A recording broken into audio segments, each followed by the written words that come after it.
How to completely sign out or log out your Gmail account from a PC or laptop.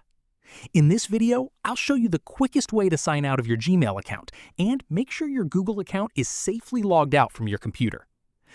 This is especially useful if you're using a shared or public PC.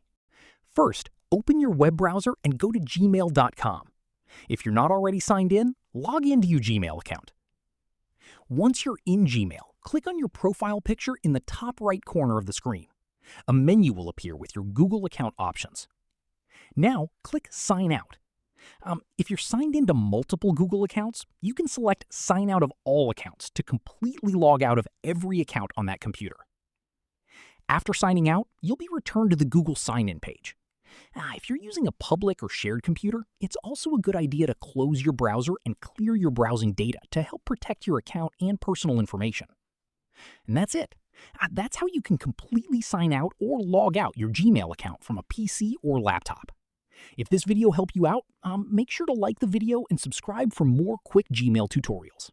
Thanks for watching, and I'll see you in the next one.